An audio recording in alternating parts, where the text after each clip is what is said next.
تصادم ہو تو پنجابی اسے اٹ کھڑکا کہتے ہیں۔ ایک طرف اپوزیشن اور حکومت کا اٹ کھڑکا جاری ہے تو دوسری طرف اتحادیوں اور تحریک انصاف میں بھی اٹ کھڑکے کا امکان ختم نہیں ہوا۔ اور تو اور وفاقی کابینہ میں پورٹ فولیوز بدلنے سے اندر کی لڑائیاں اور اٹ کھڑکا بڑھنے کا اندیشہ دو چند ہو گیا ہے۔ وزیر اعظم گزشتہ دنوں لاہور میں چودھری شجاعت حسین کی عیادت کے لیے آئے۔ مقصد کاف لیگ اور تحریک انصاف کے درمیان اٹ کھڑکے کو ختم کرنا تھا۔ چودھری پرویز الہی اور خان کی ملاقات بڑی مفید رہی۔ وفاقی حکومت اور کاف لیگ کے درمیان بڑی غلط فہمیوں کا ازالہ ہوا، مگر اس ملاقات کے بعد وزیر اعلیٰ پنجاب بزدار اور چودھری پرویز الہی میں اٹ کھڑکے کے حالات پیدا ہو گئے۔ اس ملاقات کے بعد اسپیکر چودھری بزدار پر شدید ناراض ہیں اور کہہ رہے ہیں کہ ہم بزدار سے جو ملاقاتیں کرتے رہے اور جو باتیں کرتے رہے انہوں نے وزیر اعظم کو وہ اس طرح سے نہیں بتائیں بلکہ تاثر اس کے الٹ دیا، جس کی وجہ سے کاف لیگ اور وزیر اعظم خان کے درمیان غلط فہمیاں بڑھیں۔ بڑوں کی ملاقات میں کھل کر باتیں ہوئی تو پتہ چلا کہ چودھریوں کا معاملہ خراب کرنے میں وزیر اعلیٰ بزدار کا ہاتھ ہے۔ حالانکہ چودھری تو بزدار کی اعلانیہ حمایت کرتے رہے اور یہاں تک کہتے رہے کہ جب تک بزدار ہے ٹھیک ہے، اگر بزدار کو ہٹایا گیا تو ہم یعنی چودھری خود وزارت اعلیٰ کے امیدوار ہوں گے۔ میری کل ہی وزیر اعلیٰ بزدار سے اتفاقی طور پر گورنر ہاؤس ملاقات ہوئی۔ میں نے ان کے اور چودھریوں کے درمیان پیدا ہونے والی نئی غلط فہمی کے بارے میں پوچھا تو انہوں نے مسکرا کر کہا سب ٹھیک ہو جائے گا۔ چودھری پرویز الہی کا میرے مرحوم والد سے تعلق تھا، مجھ سے بھی ان کا خاص تعلق ہے، میں جلد ہی مل کر غلط فہمی دور کر دوں گا۔ کہا جاتا ہے کہ چودھری کافی عرصے سے پریشان تھے کہ وہ تو پنجاب کے وزیر اعلیٰ سے بھرپور تعاون کر رہے ہیں، مگر وزیر اعظم خان ہر ملنے والے سے گلا کرتے تھے کہ بیچارہ بزدار صبح سے لے کر رات تک محنت کرتا ہے، مگر تین صوبائی وزیر، گورنر اور اسپیکر چودھری بیچارے بزدار کو چلنے نہیں دے رہے۔ چودھری پریشان تھے کہ ان کے بارے میں یہ کنفیوژن کون پیدا کر رہا ہے۔ کہنے والے یہ بھی کہہ رہے ہیں کہ خان اور چودھری ملاقات میں کہیں یہ بات بھی کھل گئی ہے کہ بزدار چودھریوں کی حمایت سے مطمئن نہیں اور وہ اس حوالے سے خان کو مسلسل آگاہ کرتے رہے ہیں۔ اس انفارمیشن پر چودھری سٹ پٹا اٹھے ہیں کہ ان کی بے تحاشا اور اندھی حمایت کے باوجود بزدار نے ان کی خان سے شکایتیں کیوں کی۔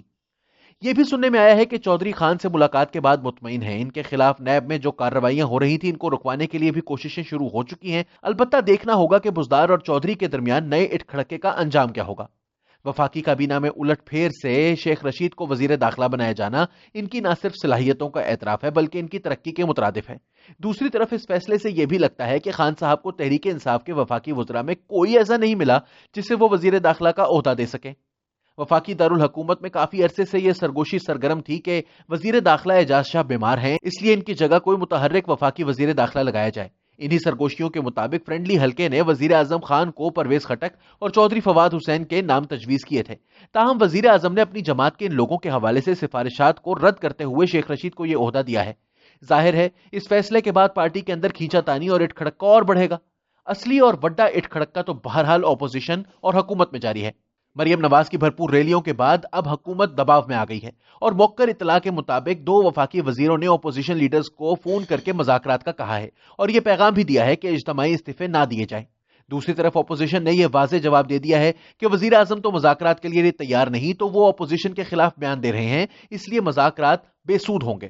لاہور کا جلسہ حکومت اور اپوزیشن دونوں کے لیے فیصلہ کن ہوگا۔ مریم نواز نے ریلیاں کر کے کارکنوں کو متحرک کر دیا ہے، مگر کیا اس روز عام لاہوری بھی باہر نکلے گا؟ مسلم لیگ نون لاہور سے بھاری اکثریت سے جیتتی ہے، مگر اس کا لاہور میں بڑا جلسہ کرنے کا ریکارڈ کوئی شاندار نہیں ہے۔ اس کی وجہ یہ ہے کہ نون لیگ کا ووٹر بزنس مڈل کلاس سے تعلق رکھتا ہے، جو جلسے جلوس میں جانے کی تکلیف برداشت نہیں کرنا چاہتا۔ وہ پارٹی سے اپنا تعلق یہی سمجھتا ہے کہ الیکشن والے دن جا کر چپ چاپ نون لیگ کو ووٹ دے دیں۔ نون لیگ لاہور کے جلسے میں اپنی اس روایت کو بدلنا چاہتی ہے، مگر مینار پاکستان بھرنا ایک بہت بڑا چیلنج ہے۔ 5 لاکھ افراد آئیں تو تب کہیں جا کر مینار پاکستان کچھ بھرا ہوا لگے گا۔ بہتر یہی ہوگا کہ نون لیگ ناصر باغ یا مال روڈ پر اپنا جلسہ کرے، نہ مینار پاکستان کے پھول اور پودے خراب ہوں اور نہ نون لیگ کے لیے بڑا سیاسی چیلنج بنے۔ جوں لانگ مارچ کے دن قریب آ رہے ہیں، تصادم اور اٹ کھڑکے کا اندیشہ بڑھتا جا رہا ہے۔ بہتر ہو کہ حکومت اور اپوزیشن سیاسی حوالے سے لانگ مارچ سے پہلے ہی مذاکرات شروع کر دیں۔ اگر ان مذاکرات میں دیر ہوئی تو پھر اپوزیشن لا اینڈ آرڈر کی صورتحال پیدا کرنے میں کامیاب ہو جائے گی۔ ایسی صورت میں مذاکرات پھر حکومت سے نہیں، قانون نافذ کرنے والے اداروں سے ہوں گے۔ یاد رہے کہ عدلیہ والے لانگ مارچ میں بھی تیسرے فریق نے مداخلت کی تھی۔ جنرل کیانی نے خود اعتزاز احسن کو فون کر کے عدلیہ کی بحالی کا یقین دلایا تھا اور لانگ مارچ ختم کروایا تھا۔ خادم حسین رضوی کی جماعت تحریک لبیک سے بھی مذاکرات اسٹیبلشمنٹ کو کرنے پڑے تھے، اور تو اور خود عمران خان نے دھرنے کے دوران جنرل راحیل شریف سے مذاکرات کیے تھے۔